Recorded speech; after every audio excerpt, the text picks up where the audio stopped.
மானசா மாதிரி ஒரு சைக்கியாட்ரிஸ்ட்ட ஒரு 2, 3 செஷன் கவுன்சிலிங் நீங்க அட்டெண்ட் பண்ணீங்கனாலே போதும். ஒரு மிகப்பெரிய சைக்கோவாவே நீங்க மாறிடலாம். சரி, மானசா அண்ட் பிரீத்தம் தான் சேர்ந்து ரீனா அண்ட் ரதிக்குள்ள பெரிய பிரச்சனைய உண்டாக்க போறோம் அப்படின்னு சொல்லி அந்த ஃபைலெல்லாம் மாத்தி வச்சு சண்டை போட்டாங்க தெரியுமா? போன எபிசோட்ஸ்ல. சரி, இவங்க தான் பண்ணியிருப்பாங்க அப்படின்னு பார்த்தா, 2 பேருமே இல்ல அப்படின்ட்டாங்க. இதுல 3வதா ஒருத்தங்க இருக்கிறாங்க நம்மள மாரியே யோசிச்சுக்கிட்டு அப்படின்னப்போ கூட, சரி யாரோ ஒருத்தங்க 3வது ஆள் இருக்க போறாங்க. யாருன்னு தெரியலேன்ற மாரி தான் நான் கொஞ்சம் லைட்டா எடுத்தேன். ஆனா எப்படி இருந்த அனிதாவ, இப்படி கொண்டாந்து இவங்க 2 பேரோட சேர்த்துடுவாங்க அப்படின்னு இந்த ட்விஸ்ட்ட நான் எதிர்பார்க்கவே இல்ல. சீசன் 1ல பார்த்தீங்கன்னா, செம்ம ஃபன்னா இருப்பாங்க அனிதா. அவ்வளோ ஜாலியா இருக்கும். அவங்க வந்து ஸ்க்ரீன்ல வந்தாலே, அவங்கள அப்படியே எக்ஸ்ட்ரீம் ஆப்போசிட்டா கொண்டு போயிருக்காங்க. பட் ஒரு பாயிண்ட் வந்து அக்செப்ட் பண்ணிக்கிற மாரி தான். ஏன்னா, அவங்களுக்கு வந்து உண்மையாவே இந்த சீசன் 2 ஸ்டார்ட் ஆகி இப்ப என்ன 37 எபிசோட் வந்துருச்சு. எந்த கேஸுமே அவங்க ஹேண்டில் பண்ணவே இல்ல. பிளஸ் ஒரு சைடு குணாவோட வேற எக்கச்சக்கமா பிரச்சனை ஆகி, இவங்க குணாவ பயங்கரமா ஹர்ட் பண்ணி, அவரு இப்ப மாறிட்டாரு. அவங்க அம்மா வேற இறந்துட்டாங்க. ஸோ, இப்ப அவரு வந்து ரிட்டர்னுக்கு வாங்குனதெல்லாம் திருப்பி குடுக்குறேன் அப்படிங்கிற மாரி அவரு போட்டு பயங்கரமா ஹர்ட் பண்ணிட்டு இருக்காரு. ஸோ, நம்ம அனிதாக்கு என்ன பண்றதுன்னே தெரியல. ஒர்க்கும் சரியில்ல, பர்சனல் லைஃப்பும் சரியில்ல அப்படிங்கிறப்போ செம்ம ஃப்ரஸ்ட்ரேஷன்ல இருக்கிறாங்க. ஸோ, இந்த பாயிண்ட் ஆஃப் வியூல அவங்க போயிட்டு அந்த மானசாட்ட கவுன்சிலிங்க வேற அட்டெண்ட் பண்ணி தொலைச்சுட்டாங்களா.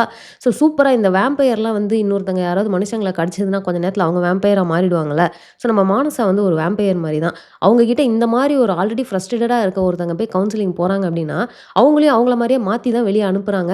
அதுவும் இந்த 4 எபிசோட்ல அனிதாவ ஒரு சாதாரண சைக்கோவா காட்டுவாங்க அப்படின்னு பார்த்தா, அப்படி கிடையாது. இவங்க எடுத்தோனையுமே எக்ஸ்ட்ரீமா போயி, ஒரு 3 பேஷண்ட்ஸ்க்கு வந்து தப்பா மெடிசின் குடுத்துருப்பாங்க அப்படின்னு தான் நெனைக்கிறேன். ஏன்னா, இன்னும் அத எக்ஸாக்ட்டா காட்டல. பட் அந்த 3 பேஷண்ட்டுமே இறந்து போயிடுறாங்க.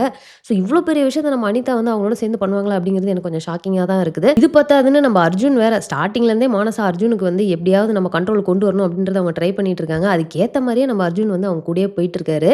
பட் அவங்க கரெக்ட்டா இது மாரி எனக்கு என் கூட டின்னர் வரியான்னு கேட்டப்போ, முடியாது அப்படின்னு தான் அர்ஜுன் சொல்லுவாரு. பட் என் பர்த்டே அப்படி இப்படின்னு சொன்னோனே இவரும் போயிடுறாரு. போனது மட்டும் இல்லாம, அங்க போய் எதுக்கு இவரு வந்து மானசாட்ட எல்லாத்தையும் ஓப்பன் அப் பண்ணி பேசினாரு அப்படிங்கிறது எனக்கு கொஞ்சம் கன்ஃப்யூசிங்கா தான் இருந்தது. சரி ரைட்டு, மானசா வந்து ஆசைப்பட்டபடியே தான் எல்லாமே இப்போ வரையும் போயிட்டு இருக்குன்னு. யூசுவலா பார்த்தீங்கன்னா, உங்களுக்கு ஒரு ஒரு வீக்குமே வந்து ஏதாவது ஒரு கேஸ் ஒண்ணு வர மாரி காட்டுவாங்க. அதுவுமே வந்து அவங்க செஞ்சு முடிக்கிற மாரிலாம் வரும் இல்லையா? பட் இந்த வாரம் வந்திருக்கிறது வந்து ரொம்ப ஒரு இன்ட்ரஸ்டிங்கான ஒரு கேஸா இருந்தது. ஸோ, ஒரு 3 பேர் வந்து பார்த்தீங்கன்னா, ட்ரக் எடுத்திருக்காங்கன்னு சொல்லிட்டு அட்மிட் ஆயிருக்கிறாங்க. ஆனா, அதுல வந்து பார்த்தீங்கன்னா, அவங்க கோச் மேல எனக்கு ஆரம்பத்துலேருந்தே சந்தேகமா இருந்தது. இவரு என்ன ரொம்ப ஓவரா ரியாக்ட் பண்றாரு அப்படின்ட்டு. ஸோ, நம்ம எக்ஸ்பெக்ட் பண்ண மாரியே அவரு தான் இதுல இன்வால்வ் ஆயிருக்காரு. ஸோ, இத வேற மாரி கொண்டு போய் கடைசில அவங்க இறந்துட்டாங்க அப்படின்னு சொல்லிட்டு, நம்ம ரதி, ரீனா அண்ட் அர்ஜுன் இவங்க 3 பேரையும் பயங்கரமான இக்கட்டான ஒரு சூழ்நிலையில வந்து அவங்கள வந்து நிக்க வச்சிருக்கிறாங்க. ஸோ, இது வந்து எல்லாமே இந்த பிரீத்தம் அண்ட் மானசா இவங்களோட பிளான் தான் அப்படின்னு நெனைக்கிறேன். அண்ட் போன வாட்டியே பார்த்தீங்கன்னா, நம்ப தேவ் வந்து கிளியரா இந்த கஸ்டடி மேட்டர்ல, அதாவது பசங்க கஸ்டடி மேட்டர் எனக்கு தான் வரணும் அப்படின்னு சொல்லியிருப்பாரு தெரியுமா? ஸோ, இவரு வந்து ஸ்கூல்ல போய் பார்க்கறது அந்த மாரி நெறைய விஷயங்கள் காட்டுறாங்க. பட் திவி வந்து எந்த அளவுக்கு தெளிவா இருக்காங்க அப்படின்னா, அவங்க அம்மாட்ட போய் சொல்றாங்க இந்த மாரி அப்பா பார்த்துட்டாருன்னு. அவங்க அம்மா வந்து அப்பா வந்து என்கிட்ட சொல்லாம பார்க்கக்கூடாது அந்த மாரிலாம் சொல்றப்போ, ஏன் அவரு எங்க அப்பா எங்க வேணா பார்க்கலாம் அப்படின்னு சொல்லிட்டு 2 பேரையும் விட்டு குடுக்காம அவங்க பேசுற மாரி வந்து அவங்கள கேரக்டரைஸ் பண்ணி கொண்டு போறாங்க. அது சூப்பரா இருக்குது. ஸோ, கஸ்டடின்னு வரப்போ திவி என்ன பண்ண போறாங்க அப்படிங்கிறது எனக்கே ஒரு பெரிய கொஸ்டின் மார்க்கா இருக்கு. ஏன்னா, அவங்க அம்மாவ வந்து அவங்க வந்து கேள்வி கேட்குறாங்கல்ல. ஏன் வந்து என் ஸ்கூல்லேருந்து ஃபோன் பண்றப்போ நீ எடுக்கல? ஏன் வந்து எனக்கு எதுவுமே நீ பண்ண மாட்ற? அப்படின்றதையும் அவங்க கேட்குறாங்க. அட் த சேம் டைம் அவங்க அப்பாட்டயும் பார்த்தீங்கன்னா, அவங்க அம்மாவ விட்டு குடுக்காம, அம்மா எவ்வளவோ ட்ரை பண்றாங்க உங்ககிட்ட பேசுறதுக்கு. அவங்க பேசி பார்க்கலான்னு சொல்றாங்க. நீங்க ஒரு வாட்டி பேசி தான் பாருங்களேன் அப்படின்னு சொல்லிட்டு, ஒரு நல்ல ஒரு அழகான ஒரு கேரக்டர் கொஞ்சம் மெச்சூர்டா அந்த ஏஜ்க்கு வந்து அவங்க எப்படி இத ஹேண்டில் பண்றாங்க அப்படின்றது சூப்பரா இருக்கு. நெக்ஸ்ட்டு பார்த்தீங்கன்னா, நம்ம கிரண் அண்ட் நிலோஃபர். நான் லாஸ்ட் 2 வீடியோஸ்லயே பார்த்தீங்கன்னா, இவங்கள பத்தி சொல்றதுக்கு மிஸ் பண்ணிட்டே இருந்தேன். கமெண்ட்லயும் வந்து கேட்டுட்டே இருந்தாங்க.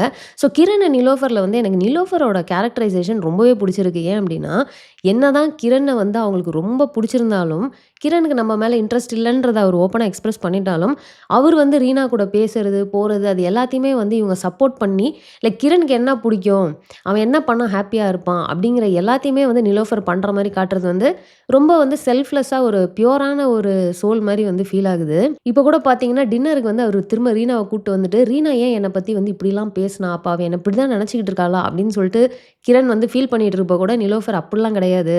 உன்ன வெறுப்பேத்துறதுக்காக தான் அவங்க அப்படி பண்றாங்க. ஆனா எங்க அப்பாட்ட வந்து உன்ன பத்தி ரொம்ப நல்லா சொன்னாங்க" அப்படின்னு சொல்லிட்டு, அதாவது கிரண் வந்து டவுன் ஆயிறக்கூடாது அப்படின்னு சொல்லிட்டு இவங்க பண்ற விஷயங்கள்லாம் ரொம்ப நல்லா இருக்கு. ரீனா வந்து நிலோஃபரோட அப்பாட்ட பேசிட்டு இருந்தத நிலோஃபர் தூரத்துல இருந்து கேட்குறாங்க. அது யாருக்குமே தெரியாது அவங்க கேட்ட விஷயம். இது இவங்க கிரண்ட்ட சொல்லணும்னு அவசியமே இல்ல. கிரண் இன்னும் ரீனா மேல அவருக்கு வந்து அந்த ஒரு இன்ட்ரெஸ்ட் ஜாஸ்தியாகும்னு தெரிஞ்சாலும் அவங்க வந்து அத சொல்ற மாரி காட்டியிருக்காங்க. ஸோ அது வந்து ரொம்ப நல்லா இருந்தது. ஸோ இத தாண்டி இந்த 4 வாரத்திலயுமே நம்ம தேஜுவோட காமெடி ஒண்ணு வரணும் இல்லையா? அத நம்ம மிஸ் பண்ணிற முடியாது. அதே மாரி சூப்பரா ஒரு காமெடி ஒண்ணு இருந்துச்சு. தேஜு வந்து நவீன்ட்ட பேசுறப்போ, "மானசாவோட அப்பா, அம்மா பேர்லாம் வேறயா இருக்கு. கூட பொறந்தவங்கலாம் யாருமே இல்ல. அது எப்படி அது எனக்கு ஒண்ணுமே புரியலையே!" அப்படின்னு கேட்கிறப்போ, இவரு வந்து சொல்லிடுறாரு. இந்த மாரி வந்து அப்பா தூக்கி குடுத்துட்டாங்க சிஸ்டருக்கு. அவங்க அங்க தான் வளர்ந்தாங்க எல்லாம் சொன்னோனே, "எப்புட்றா உங்க அப்பா வந்து பயங்கர தானம் பண்ணுவாரோ? ஹாஸ்பிட்டல்ல தூக்கி ஆர்கே சாருக்கு குடுக்குறாரு. குழந்தைய தூக்கி அவங்க சிஸ்டருக்கு குடுக்குறாரு. வேற யாராவது குழந்தை இல்லன்னு வந்தா உன்னையும் தூக்கி குடுத்துருப்பாரோ?" அப்படின்ற மாரி சொல்லுவாங்க. ஸோ இந்த நாள் எபிசோடுமே பார்த்தீங்கன்னா, முடிஞ்ச அளவுக்கு எல்லா இம்பார்ட்டன்ட் ஏரியாஸுமே அவங்க டச் பண்ணி எல்லாத்தையுமே வந்து ப்ரோக்ரஸ் பண்ணி கொண்டு போயிருந்தாங்க. சூப்பரா தான் இருந்துச்சு. இந்த வீடியோ நான் இதோட முடிச்சுக்கிறேன். இந்த வீடியோ உங்களுக்கு பிடிச்சிருந்தா லைக் பண்ணுங்க. உங்க ஃப்ரெண்ட்ஸ் எல்லாருமே ஷேர் பண்ணுங்க. மறக்காம சேனல் சப்ஸ்கிரைப் பண்ணி என்ன சப்போர்ட் பண்ணுங்க. நெக்ஸ்ட் வீடியோல உங்கள மீட் பண்றேன். தேங்க்ஸ் ஃபார் வாட்சிங். Bye by.